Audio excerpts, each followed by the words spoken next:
Hello and welcome to the YYC Soccer Podcast. My name is Jason Kmet and my co-host is Scott Strasser. Hey, Scott. Hey, Jason. How you doing? Pretty good. Thursday night, ready to record. We both of us already had a chance to watch a little bit of live soccer action earlier this week. We both went up to Edmonton to catch Canada's World Cup warm-up game against Uzbekistan. Pretty rainy and cold in Commonwealth Stadium, but overall a great experience and a good result for the Canadians. Yeah, it was a fun evening and a big crowd. I think 46,000, something like that, braved the elements. And I think there were a lot of Calgarians that were at this match. I know we were heading out of town and we were driving behind a car and it had Wild and Cavalry bumper stickers on it and everything. So I'm sure there were a lot of people that made the trek up the number 2 to watch this match. Yeah, well, I can confirm at least 100 plus Calgarians went because I was part of a junket organized by the Calgary Minor Soccer Association. And that's how many they had go on this road trip. They sent 2 charter buses with players and families representing all 31 of the official youth soccer clubs in CMSA. So every club was represented, and there were also members from like the Alberta Soccer Board, some politicians, local councillors, things like that, and the CUSA executive I actually sat next to on the way up. So yeah, the CMSA sent a big contingent. I got to go as part of my day job. Very lucky. I got to do a story about the trip for the Calgary Herald. But while I was there, I mean, I think I saw at least a dozen people I recognized from Calgary. Just people in the Calgary soccer scene. I saw a couple of foot soldiers there, and some Calgary soccer coaches. So, and I'm seeing a lot of posts about the game from people on Facebook. So yeah, I think there were hundreds of Calgarians who went to this game. I didn't run into too many Calgarians, but I did run into one notable Calgarian at the match. Yeah. You told me you ran into Tommy Wheeldon Jr. Yeah, it was kind of funny. I don't know if people were at the match, they might have seen there were a bunch of people that were like on the sidelines, like during warm up, and you couldn't really see who any of them were. But anyway, once the warm up was over, they all exited the field, right, like walking up right beside the section where I was. And so there were a bunch of people. I don't know how you got into that group, but clearly Tommy was down at field level there in with that group. And I think he probably knows some of the Canadian coaches, of course. So anyway, he was at field level. And as this group was walking up, Tommy walked right by me. So we had a little chat and everything like that, which was kind of funny that out of that big crowd of 46,000 people, who do you run into? Yeah, I had similar kind of run-ins with people I know or have seen at Cavalry games. But yeah, it was a great event. Hey, I mean, every time Canada plays in Edmonton, they seem to really show up.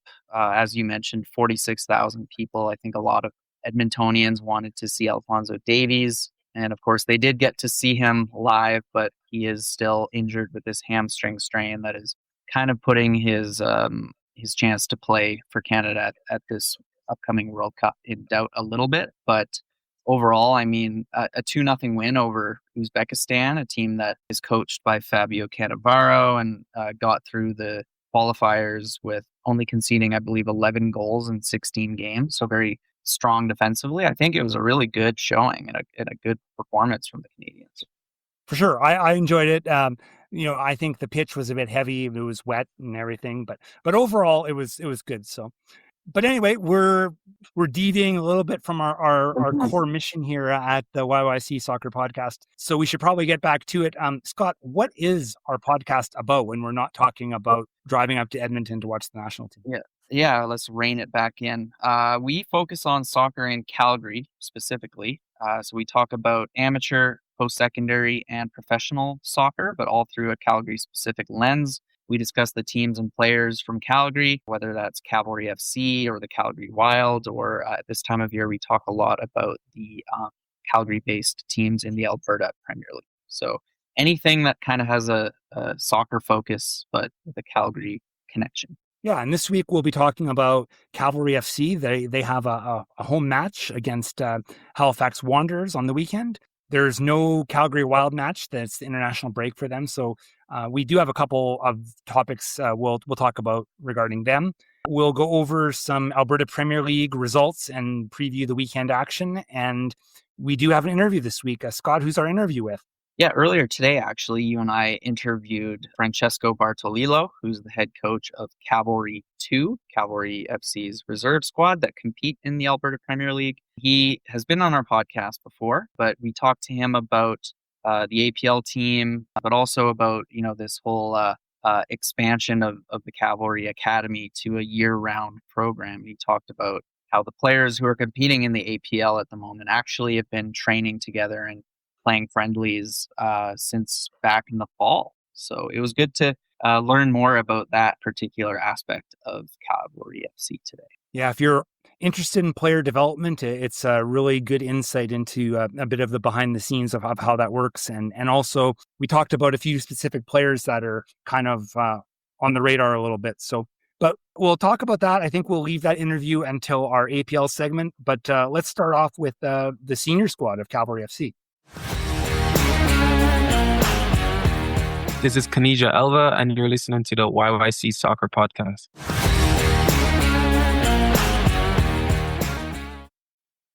So Cavalry will finally play against Halifax Wanderers for the first time this year on Saturday afternoon. Kickoff is at 5 p.m. at Spruce Meadows. A storyline that we really can't avoid when it comes to this game, Jason, is the return of Marco Carducci, who now plays for Halifax Wanderers. Oh, absolutely. I think, that's kind of the obvious storyline. If there was ever a player that I think personified Cavalry FC over the first years of its existence, that would be Marco Carducci, local lad, played for the team since the first game, kind of synonymous with the whole club. And yeah, now he's coming back as a visitor and it's going to have to, it's going to be in sort of a different position. That's for sure. Yeah, I'm wondering how the fans will respond to him. I'm expecting him to get a pretty warm reception. But regardless, I think, it is going to be a game that Cavalry is expected to win. I did a little bit of digging, and Jason, if I were to quiz you on the number of times Halifax have beaten Cavalry since 2019, what would your guess be? Not many. I would have to think that the number probably you could count on fingers. Yes, they have beaten Cavalry 3 times in 26 meetings. Cavalry have won 14 of those games, and they've drawn 9 times. And I wasn't sure how many times Halifax have beaten Cavalry at Atco Field, but I don't know if they actually have. It has been historically pretty one-sided in favor of Cavalry. Going into this weekend's match, I think, Cavalry is going to be favored again. Halifax started off quite brightly in the beginning of the season, but it hasn't really come together, and they've already dropped down. They're in 6th place. Ottawa's been playing better, and Supra's been playing all right. So that all of a sudden they find themselves near the bottom. Yeah, 6th place in an 8-team league, and only 2 wins from their first 8 matches.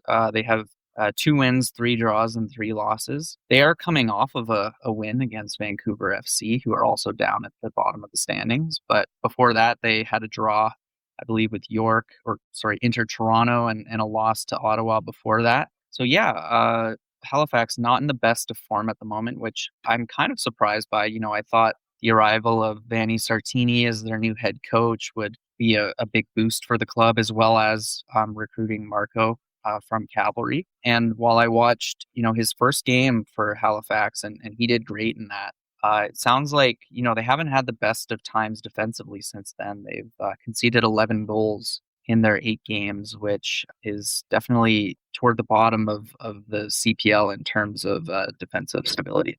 So the match is Saturday, 5 p.m. Should be a good one. Couple of injuries probably to talk about with Cavalry. We don't really know the status of Bradley Camden-Faywo, but he did not appear in last week's match, second match in a row. And I didn't even realize this actually until today, but Ali Musi didn't dress in the Forge match either. And I don't know what that's regarding myself. Yeah, I actually didn't realize either. And honestly, Jason, I think the reason we didn't realize is because he hasn't had a great start to the year by his standards. He's been a little bit invisible in some matches, but yeah, he's one who Cavalry will want to get back to his usual form, because he is, of course, a difference maker for this team when he's playing at his best. Definitely. A couple other Cavalry notes before we move on. The most notable Cavalry alumnus making the news here is Joel Waterman, one of the original Cavs. He has been announced as being on the 26-man Canada World Cup team. Yeah, I was wondering how many Cavalry players or former Cavalry players would be named to the roster, because as we know, like, there are two others who I think had a realistic shout of being included, but I think Joel was always going to be the most likely. And I believe he was also in Qatar, was he not? He just didn't play. I'd have to look that up, to be honest with you. I kind of feel like he was there, but I mean, regardless, a great day for Joel Waterman to be named in this roster. He's such a success story when you think about Cavalry FC and how he's taken his career in MLS since playing in the CPL in 2019. I mean, before that, like 2 years before playing for Montreal, he was playing in the PDL, and before that, he was playing for Trinity Western University. So he really is an example of a CPL success story, and I think we saw with Cavalry acknowledging his announcement to the World Cup roster in the form of like a press release. Like, they're really excited about his addition. You know, it's exactly the kind of reason that the CPL is around. You know, the CPL is obviously around for bringing young players, like giving them professional experience here in Canada, but it's also the opportunity for a quote unquote late bloomer like Joel Waterman, who, you know, isn't noticed when he's 15, 16, 17 years old. You know, it took a while for him to sort of get known. And that was probably directly as a result of the CPL. Absolutely. The other bit of news regarding Cavalry alumni on the coaching end, former podcast guest and former Cavalry goalkeeping coach Jake Davis, moving his way up in the coaching world here, named interim head coach in MLS Next Pro. Yeah, for the Carolina Core, who I admittedly haven't heard about, but that's pretty cool. You don't often see goalkeeping coaches transition into head coaching roles, or former goalkeepers becoming head coaches at clubs. So good for him, though. I think, you and I enjoyed our conversation with him. I believe that was back in 2024. Great appointment for him. If I'm not mistaken, Carolina Core is one of the few MLS Next Pro teams that I think are independent, actually. But I know he was the goalkeeping coach, and I'm presuming they fired the head coach, so he's been named the interim head coach. So anyway, yeah, congrats to him. That just showed up on my social media feeds, and I thought I would just include it here. Just another little tidbit of Cavalry information. This is Lydia Bedford, and you're listening to the YYC Soccer Podcast. As you mentioned, Jason, there is no Calgary Wild game this weekend due to the women's international break. On that note, there are, as we often are aware of, some Wild players who've been called up by their respective national teams. Yeah, there's been a few players, and we don't really have much for results yet. But I believe last week we referred to Tegan Stewart getting called up to the Canada U20 team, along with Kaylee Hunter from AFC Toronto, but, a Calgarian. They have two matches. The first match was against England. It happened a day or two ago, and Lydia Bedford, former Wild manager, was managing England. And England won this match 1-0. Yeah, I'm sure that Tegan and Lydia would have had a chuckle when seeing each other, and because this game was played in Spain, was it not? Correct, yeah. I'm sure they did. I don't actually know how much either Tegan or Kaylee played. They weren't in the starting lineups, and I couldn't find any list of substitutes or anything else like that. But they are with the team, and they're going to have another match there in Spain. They're going to play Japan on the weekend. Yeah, on Saturday, I believe. So just a few days from now. And then we also saw that Michelle Romero has been called up by Venezuela again, and they are playing Uruguay on June 9th. And the Philippines women's national team are having a camp in San Diego, and they're not playing any international teams. But Jackie Sawicki has been called up, and they're going to play two matches against local San Diego clubs. One, quite well known. The other one, much less known. Yeah, the first one is that being the NWSL's San Diego Wave, Maya Jones's former club. That game is actually today. I'm curious if Maya Jones gave Jackie any tips on some of the Waves players. And the other team they're playing on June 9th is Albion San Diego, which play in the WPSL. Yeah, I don't really have a good feel for what that exactly means, but anyway, I guess they'll get a chance to have a bit of a run out. No caps will be handed out. And just as an FYI, the other two Wild players that very typically get called up to their national teams, Michaela Moore for New Zealand and Callie Johnson for Australia, neither one of them have joined their national teams over this break, which is actually probably pretty good because Michaela Moore is still recovering from injury, and Callie Johnson also recovering from injury. Although she's played a little bit more, but she hasn't been able to put in a full 90 yet. So yeah, I think from a Wild man perspective, having those two players not travel halfway around the world is probably a good thing. And I'm sure the Wild's management will be relieved that Jackie Sawicki doesn't have to travel halfway around the world to play for Philippines like she so often does during these windows. For sure. And one other note about the Wild, you added this into our notes. I actually did read it today, but I forgot to include it. But Wild made an announcement that they have a permanent home for training. Yeah, they're going to be training at the Maxwell Soccer Center's new dome that opened up last year for the rest of this season. I think the Wild's training sessions have been kind of held all over the place, Jason. I know I've seen photos of them training at SAIT, and they've often held media availabilities, pregame media availabilities at McMahon, so they do train on their home pitch as well. But I think it's good to have some stability and to have the players train on the same pitch, every day. So I think this is overall a good thing. And it was kind of cool. If you follow the Wild on social media, they interviewed all of the Calgary native players. So Grace Storty, Sarah Kelty-Dilling, etc., to kind of ask them about the dome, right? Because this dome is brand new, and they all would have remembered the natural grass pitch that it replaced at the Calgary Soccer Center, and they're talking about how that wasn't the nicest surface. So this dome has a much better playing field than what was there before. Yeah, and I think they have been training there a fair bit already, and all of their APL U23 matches, I think, have been their home matches have been at the Maxwell Dome. So. Hey everyone, this is Francesco Bartolillo, and you are listening to the YYC Soccer Podcast.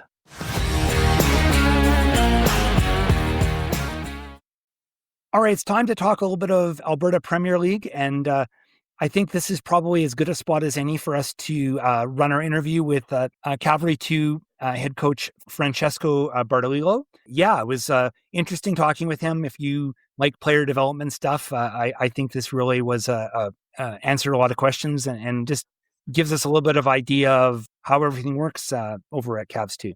All right, yeah, let's run that interview now and hear from him.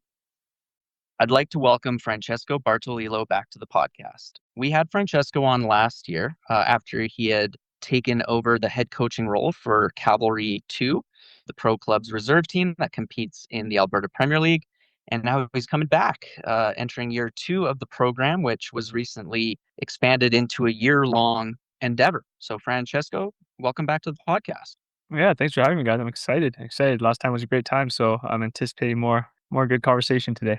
Yeah, definitely. And we want to, I guess, start that conversation by just getting your thoughts on the season thus far. The APL season has been underway for, I think, close to a month now, if not longer. I think the Cavs 2 has a 3-3 record last time I checked. Correct. Yeah, 3-3.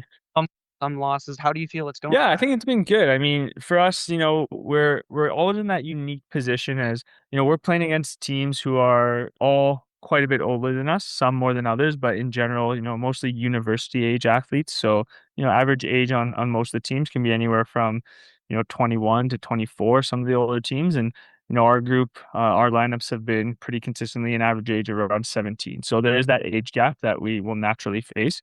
But we've got a talented group of young guys who are hungry, want to prove themselves. They've been together for, since September and working towards this. So, yeah, I think we've been up to the challenge for the most part. A couple games that got away from us, just a couple sending offs and things that happen. That's going to be part of our group being young and a little bit of immaturity in that and some decision making that follows that.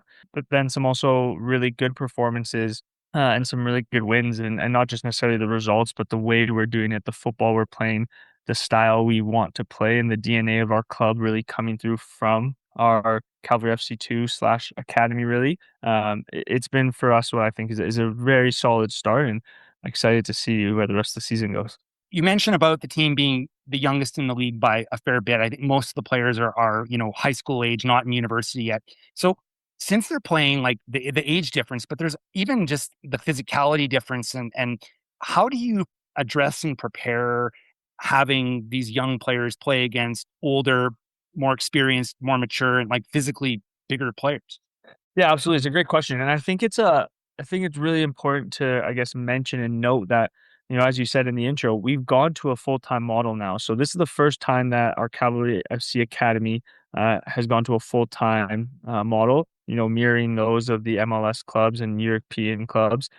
So we've actually had this group of boys since September. That's our intake. And from September to now, we've sprinkled in little pieces here and there, and we've seen some go. But in general, it's our group that we've had since September. And so because we have them for this longer period of time, it gives us a bit more time to prepare them for exactly that, playing against older players. So, we see September, October, and November, which is kind of our first block.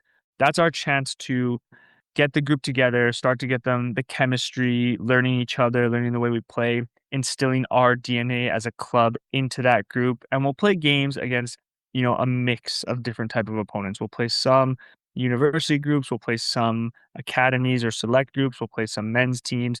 But that first, 2 to 3 months is really about instilling our DNA in the players, having them understand what it means to be a Cavalry FC player and all the elements that come with that. Then the boys have a little bit of a break as they need, because it's the only break they get from basically end of November and December. And then in January, that's where we really start to prepare them for League One. So January, February, and March, that's really meant to battle harden them, get used to playing against the men. So we play pretty much exclusively university groups for those 3 months, other than our Northern Academy, which we'll play a couple of times.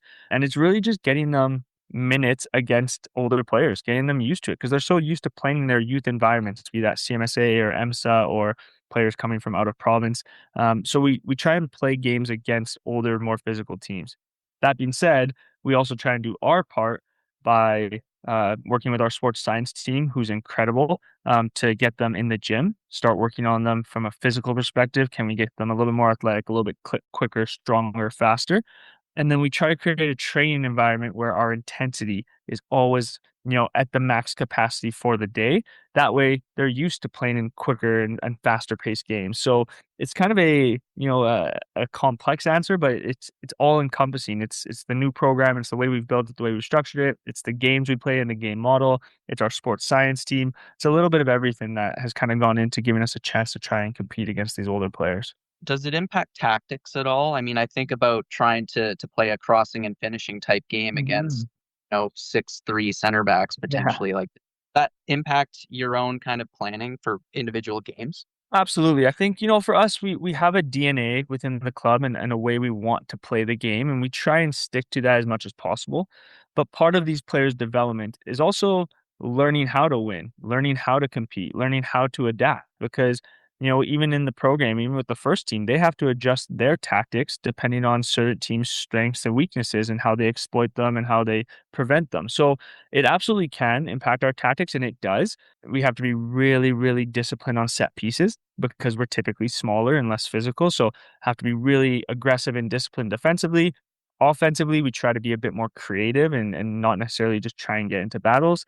Sometimes we want to be a footballing team. We want to play out the back, but we know we can't be naive. So sometimes we have to play a little bit more direct and use our quick players, because we have quite a bit of speed about our group, young, fast players. Even the way we defend, sometimes it'll change. Sometimes we want to be front foot pressing and we don't want to give teams too much time. Other times we have to recognize that they might have powerful, strong forwards that, all right, if we're too open, they can punish us. So absolutely, it does affect our tactics to some degree, but you'll hopefully always see our DNA within our game, and then we adjust our tactics as we need for the game at hand. Could you kind of walk us through, like, there's a new intake in September, and then you have this group for the year, and then they kind of move on? Like, from what I can tell, at least, and you can correct me if I'm wrong, but I think pretty much all of the core players of Cavs 2 and APL are all high school age, right? Like, Correct. Yeah. So kind of high level overview is basically how it works is our group is primarily, or actually exclusively, grade 12s, 11s, and 10s. Right now, we're our full-time players for the academy. So that's September through to August. That's kind of what an academy agreement would look like. So you come in September, start of the school year, and then the year for us ends in August. And so that is grade 12s, 11s, and 10s. We might have a couple exceptional, grade 9s in there. So this year, 2011s, who are either pre-contracted, which means they're training with us full time, but they still remain with their youth club to play games and make sure they're getting those valuable game and game time for their development. But that is pretty much the makeup of our group for the academy. Now, when we sprinkle into or carry into APL for that little 3-month window, we will occasionally bring in maybe 1 or 2 players who aren't in that age group. So a good example is Max Nero, who's a graduate of our academy. He was with us last year. He's gone to Mount Royal University. He's a player that the club still is keeping eyes on and wants to monitor his development. And so he's a player that we brought back in as an experienced player for us with our APL group. So we've brought in a university player to help the younger ones, provide experience, that voice, that sort of thing. And it also allows the club to continue to monitor his development and see, where is he in terms of his progression and potential future in the CPL. So that's the makeup of the group. Now, when August rolls around, the boys who are in grade 12 will graduate out. We're very proud to say that over the last 2 years, and I think even before I was in the role, we've had pretty much 100% success rate in terms of success being players continuing to play the game. Now that's U Sports, that's NCAA, or that's at the professional level. But we want to keep boys playing the game at the highest level possible while developing in different ways, whether that's academically, whether that's through their sport, their future profession, whatever it might be. So that's kind of what it looks like. They graduate out. The next crop of players, so the next group of grade 10s essentially would come in, and that creates the next intake group for September. Okay. All right. Thanks for that.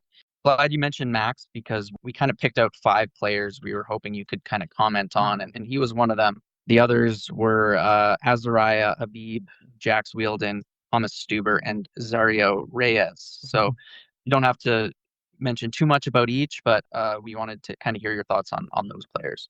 Yeah, absolutely. So, I mean, we've got more than a handful. We got a bunch of very talented players, and I think I'm very fortunate to be able to coach a group that has so many different players with different talents, right? So you look at somebody, starting with somebody like Azario, who for me is incredibly talented, one of the most talented players I've ever coached. And in terms of ability, he's I think has ability to play at the next level without a doubt. Now, there's other elements of his game that we have to work on, and that he knows that, and we've had those conversations. It's how do we continue to, if you think of a player needing to have all the pieces of the pie to be complete, how do we complete that pie for them, right? And so maybe for him, that's a little bit of the defensive side of the game and maybe some of the work rate fitness side of the game, right? So, but Zario, extremely talented. Stuber for us, he's one of our leaders, part of our leadership group. He's the kid who, since I've been here, I don't know that he's missed a session. He's a leader by how he shows up every single day. He works hard. He's always the guy to do the extras, to help out. He's just a real professional about how he goes about his business. And he's the kind of player that, he makes coaching quite easy, to be honest. Jax Wielden is another one for me that, he's a number 9 who loves to score goals, and it's a little bit of a dying breed. There's not many number 9s out there, especially in the youth game. We go searching all over for them, and there's very few.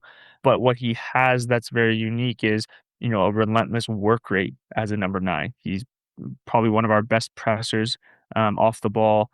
He understands the game. He'll do the work, and that makes life really easy for us as a young team wanting to be front-footed. When you can have your number 9 leading the charge, that makes a huge difference. Azariah, player who joined us just this year, so wasn't with us last year, but again, another really talented player, very dynamic winger. He's kind of the player that you never know what he's going to do, which can sometimes be good and sometimes be bad, but he keeps defenders on their toes. He started the season very well with a brace against his old club, Villains. So we were really happy for him to make the jump to us and then show that in the first game of the season. So yeah, I was really, really happy with him. Max Nero, as I mentioned, player that he's coming back from being a graduate. So I think he's a testament of why we're doing what we're doing. Is players might not always be ready to make the jump to pro, and we know that, and we've shown that through the U Sports channel, right? The U Sports draft. And we've had players like, Eric Kobza, who is signed full time now, but came from a U Sports draft pick. You have Max Pipegrass, who's been drafted a couple times, and we've retained his rights. You have Owen Antonick as well, and there's countless others who have come through the U Sports pathway. And so Max Nero is kind of that one of those next in line sort of players who's gone to university, come back, playing with us, adding a leadership role this year for him, and again, continuing his development into the first team. So yeah, really, really good crop of players. And then there's some really young ones that we're very excited about as well. You know, Kasper Placzynski, one of note, who he started pretty much every single game for us this season as a 2010. So one of the youngest players in the league, and probably played some of the most minutes as one of the youngest players in the league as well. Just a really talented young fullback, great runner, great understanding of the game, and a really big potential. And then also Cristiano de Souza, another 2010, who has started, I believe it's 4 games, for us this season, 2 clean sheets as a 2010. So again, that's a testament of what we're trying to do here. We have these 2008 players who are leading the charge. The older players, they're graduating out. We have the 2009s who are kind of right in the thick of it. They're the ones who've been with the program but still have a bit of time. And then we have these 2010s who are the young prospects who, to be honest, if they were at a different club, I don't feel that they would be getting the same opportunity, right? And nor necessarily should they, right? A lot of the clubs in this league, they're trying to win so they can go to a Canadian Championship game, as they should. Whereas for us, we can't have that. That's that our first team is already in the Canadian Championship. We don't get the berth. So for us, it's about development. So versus a 2010 who might come off the bench for 5 or 10 minutes for a different team, for us, they're getting starts and they're playing 60 minutes to 90-minute games. So that's a big positive for us, is being able to provide those opportunities. Besides Max Nero, are there any other players that are regular parts of the team right now who are in university? Because I didn't even realize that about Matt. Yeah, so Max Nero is the only player who is a university player, so 2007, who's full-time with us. Everybody else is grade 12 or younger. We do have, the young pros or some of the draft picks who will play down with us on occasion. So good example is James McGlinchey, a young pro, signed his professional contract at the end of last summer, but still needs games, right? As a young pro, it's tough to crack into a first team, especially a team like Cavalry. So gives him a chance to come down, play games, get his minutes that are really valuable, and it makes our group better, and it gives our young ones a chance to look at a pro and say, okay, this is what he's doing, this is how I get there. So yeah, Max Nero's the only older one of the group with us full time, other than, like I said, the couple pros who will sprinkle in, usually a couple for each game. And really quick, Zario Reyes, that's Nicholas's son. Nick Reyes' son, yeah. I remember watching him many years ago. Yeah, I remember growing up myself playing against him and watching Nicky Reyes, who was also a very talented footballer in his own right. So apple and tree, really.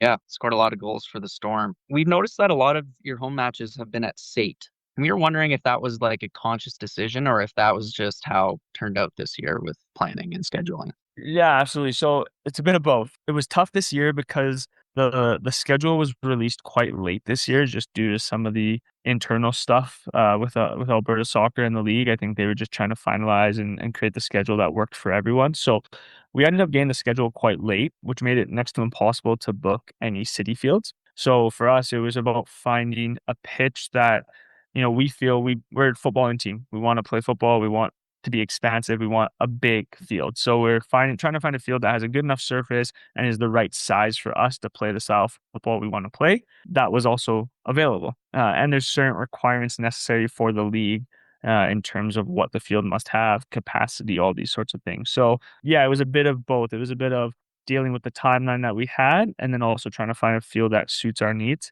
And so SAIT ended up being one of the ones that was available that also fit what we were looking for.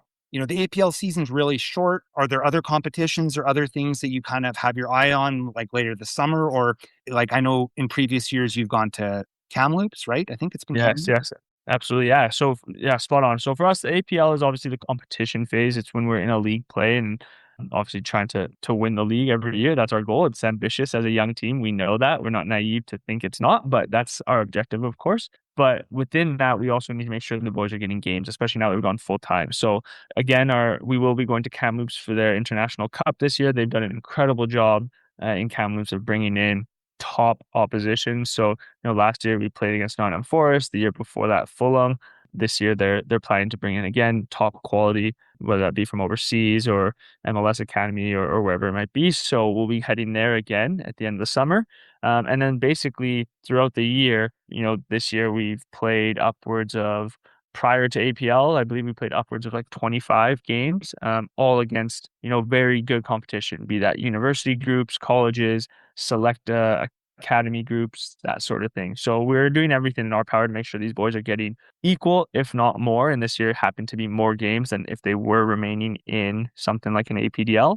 But the difference being that next level of competition, battle hardening them, preparing them for the program as best we can by playing against university groups and men's teams and that sort of thing. And then, as the program grows, we also would love to get ourselves out to some of these tournaments that exist out there for professional academies. And that's kind of the next step in our program's development. 25. I did not expect that number, to be honest.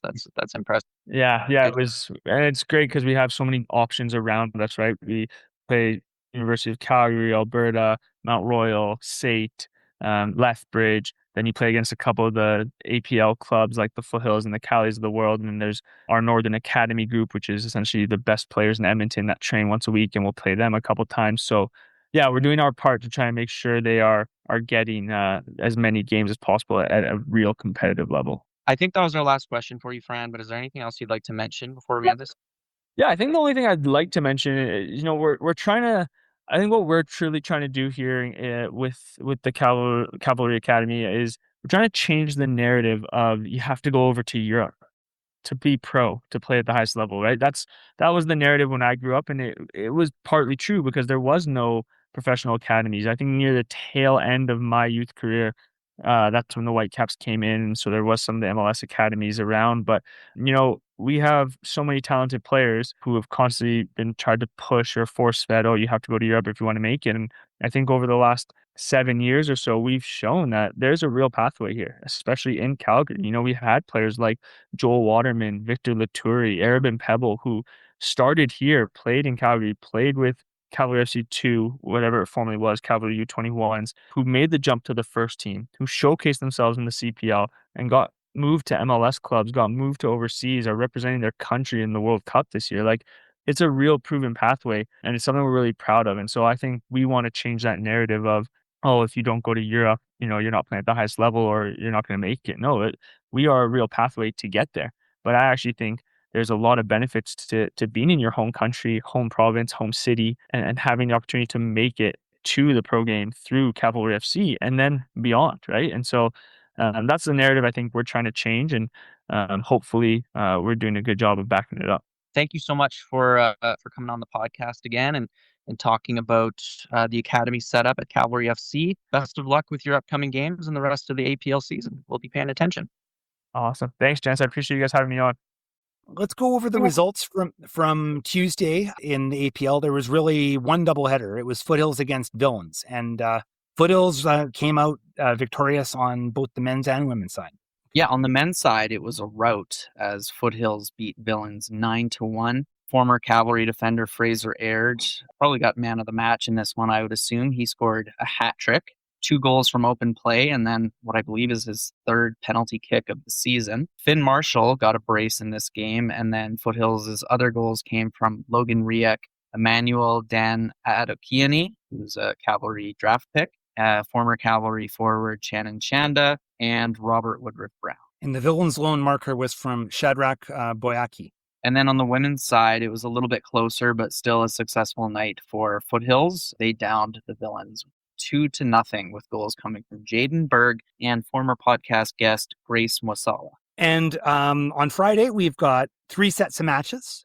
We've got 2 of those doubleheaders are in Calgary. Foothills will play St. Albert at Macron, women at 5 and men at 7:30. Today's podcast guest will be playing at Broadview. Yeah, Cavalry FC 2 will take on Blizzard, a high-flying Blizzard, top of the table, I do so believe, at Broadview, the nice grass pitch just north of the Bow River. The men's match will be at 8 p.m. and Blizzard will take on Wild U23 at 5:30.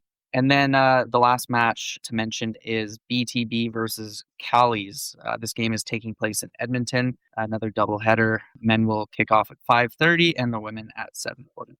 Thank you for listening to the YYC Soccer Podcast. You can have this episode downloaded to your device as soon as it becomes available by subscribing on Apple Podcasts, Spotify, or any other platforms. Check out our website at yycsoccer.com, where you can look through our episode archive and find other options to listen, including our YouTube channel. We also have links to buy my book, Here Come the Cavalry, chronicling the history of professional soccer in Calgary. You can leave a question or comment in the Contact Us section of our website. You can also interact with us on social media, such as X, Instagram, or Blue Sky, where our username is YYC Soccer 403. Thanks for listening.